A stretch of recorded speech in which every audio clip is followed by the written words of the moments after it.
Hi Phil, good to see you again. Before we start talking about the DB2 migration project, perhaps you'd tell us a little bit about yourself and your role here at Holiday Extras. So I'm one of two DBAs at Holiday Extras, and we're responsible for all the batch loading and the running of DB2. Holiday Extras is a travel company. We've been going 27 years. We supply airport, hotels, parking, lounges to the general public directly, but we also supply travel agents and airlines like EasyJet with parking. That's excellent. So what could you just expand on how Holiday Extras uses DB2? So we use DB2 as a data warehouse. We move data from our web backends into DB2 for analysis. We also hold transactional data supplied by a third-party provider. It's used for bulk emailing and PPC, bidding, and many other internal systems. Okay, so that's quite a bit of usage of DB2 here. Yep. Okay, and what was the whole incentive or the motivation behind upgrading to 9.7? Why did you think you needed to move to 9.7? 9.7 was the latest version of DB2. Right. It had support for virtualization, which is what we were moving towards. It was the first, I think it was the first database system, enterprise database system to be certified for virtualization. We could expand, we could add more resources to it. For the virtualization, again, it just seemed the right choice to make. Perhaps just talk us a little bit about the scale of the project and what had to be done to move to 9.7. So the scale was massive because we couldn't just do a simple backup and restore onto the new system because of the differences in the engines of the different systems that we're working on. Right. So it was a case of recreating basically the entire databases again. Right, so it probably went into the hundreds we have objects. approximately 600 tables and over 1,000 store procedures, I think, currently. Right, and those had to be moved and retested and all the stuff. They each individually have to be done. If you don't mind, just briefly give us an overview of the architecture that you are moving to from 9.5 environment to the 9.7. I know in 9.5 you just had a simple one server box machine there, and in 9.7 suddenly things really became, the architecture really expanded to the better. But if you could just give us an overview so we understand how complex this whole migration project was. Yep, so on the DB2 9.5 server was just one server with one installer DB2 with one instance running 5 databases. Right. On the new virtualized servers we have 2 physical servers running 3 machines each, and each of the individual virtual machines runs one instance of DB2 with one database inside it. Right. That allows us to be more scalable because we can add more resources to the individual virtual machines as needed.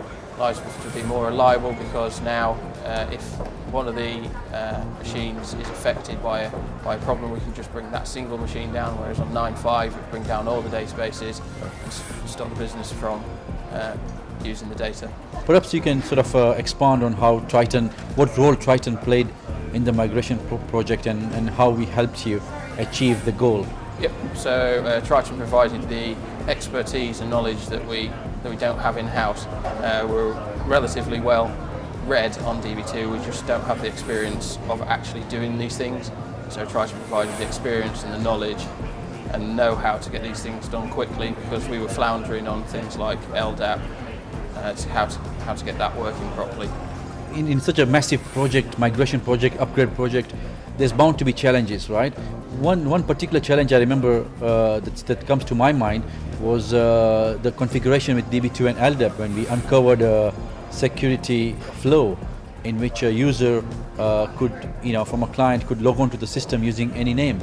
Do you remember that? Yep. So that was down to us. Again, you provide the knowledge and experience on how to sort that out. Yeah, and I remember the issue was I think somebody was trying to desperately get federation to work.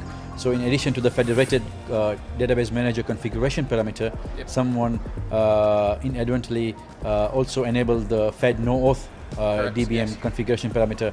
And once that's enabled, these 2 parameters are enabled and authentication is server, then there is no authentication done at the instance level, it's done at the data source. So anybody who knows the name of the, for example, instance user, could log on with using any dodgy password, and that would create a big security flow. Indeed, yes. So Phil, what was your top challenge in the DB2 9.7 migration project before we started coming to help you?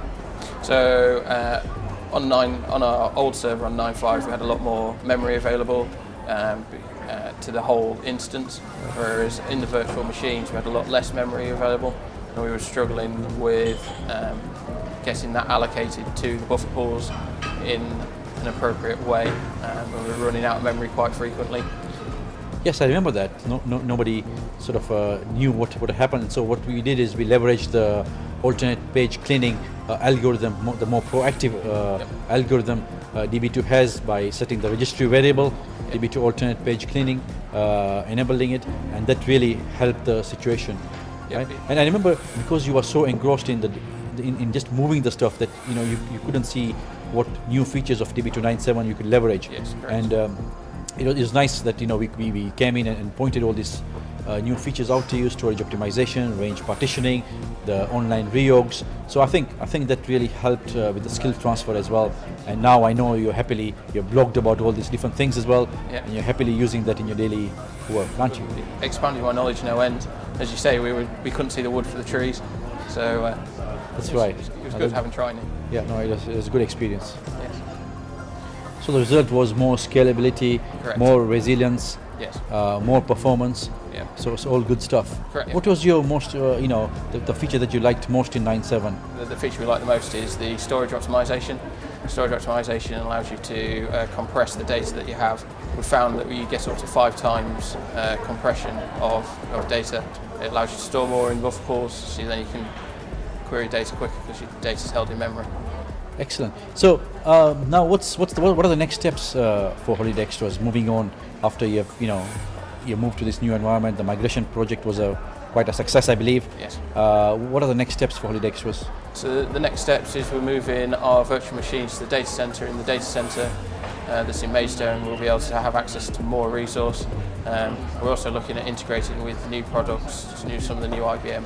It was very nice meeting you, Phil, again, and hopefully we'll continue to do some good business together. Yep. Thank you very much. Thank you very much.